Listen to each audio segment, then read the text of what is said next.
All right, guys, this is your practical video for including fruits and vegetables into your diet.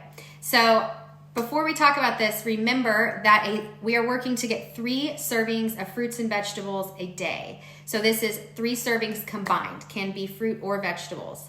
A serving is considered a cupful or a fistful. So when I'm looking at my plate, I should be able to put my fist down and it's covering it up. We're looking at a fistful of vegetables or fruit per day, okay? So before we dive into that, I want to talk about how we're going to dial up our nutrition. So we're thinking about our nutrition as a dial. So some people's dial is here on 0. Some people have already been going on their nutrition journey and maybe they're down, they've turned their dial about halfway. So thinking about doing small things to increase your knowledge and your habits with nutrition. So if you were not eating any vegetables or fruits before this challenge, it's going to look a lot different than maybe an accountability buddy that has been incorporating fruits and vegetables for a long time. So this means that maybe right now I'm just going to work to get in some canned vegetables, maybe a side salad every day, okay? And then after I nail those down, maybe I'll work my way into eating some more fresh vegetables and things like that. So the very basics include things like using canned or frozen vegetables, hiding your vegetables in smoothies or other things, using dips and dressings to hide the taste of it right now until maybe I nail that down, I acquire a taste for vegetables, and then I can start thinking about some other harder variations of vegetable intake. So if you are a beginner with fruits and vegetables, don't overthink it. I get asked all the time, is it okay to eat canned vegetables? Is it okay that all my vegetables are frozen? And the answer is yes. Nail those habits down, and then eventually you can start moving to more fresh vegetables. So now we're gonna go over some practical tips on how to get our fruit and vegetable intake. So number 1, what I just said, keeping some frozen vegetables and some canned vegetables around. These are super convenient. They'll last for a long time. So if you're near the end of your week, you've run out of vegetables, you don't have a lot of time, these are super easy to just throw in your dinners or throw in the microwave and warm up so you can get that vegetable intake. So our next practical tip is going to be smoothies. If you have a good blender and you like smoothies, this is a really good way to fit lots of things in. So I like to choose riced cauliflower in my smoothies. It's super easy to keep in your freezer and you cannot taste it at all. So cauliflower, spinach, things like that are really great in smoothies, and they get your vegetable intake and can hide the taste. You can also put yogurts and protein powders in there, so now you're getting a double whammy where you're getting your protein and some vegetable fruit intake.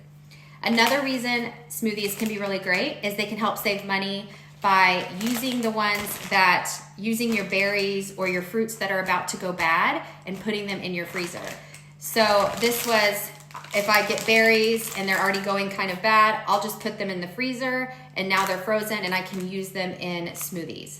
I do the same thing with bananas, avocados, spinach, kale. If my spinach is starting to wilt, I just throw it in the freezer and now I can add it to smoothies. So it really saves money when you do that.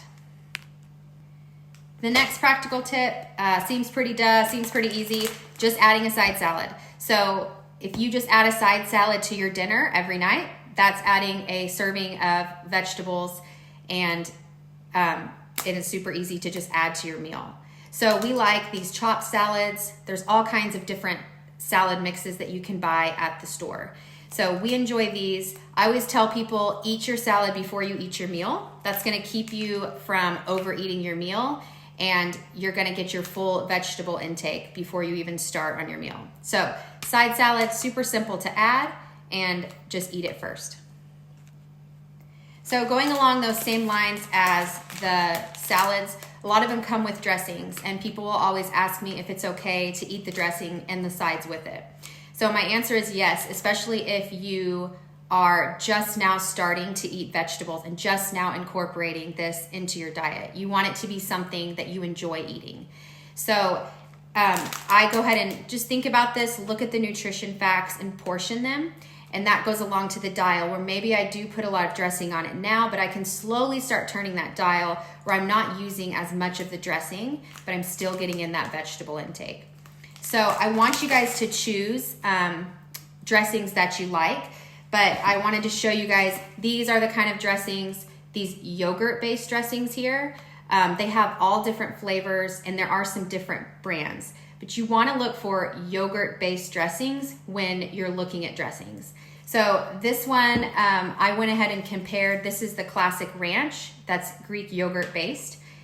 To me, it tastes just like ranch. So this one has, per serving, 2 tablespoons, has 50 calories and 3 grams of fat. And I compared that to the Hidden Valley regular ranch, which has 130 calories and 13 grams of fat.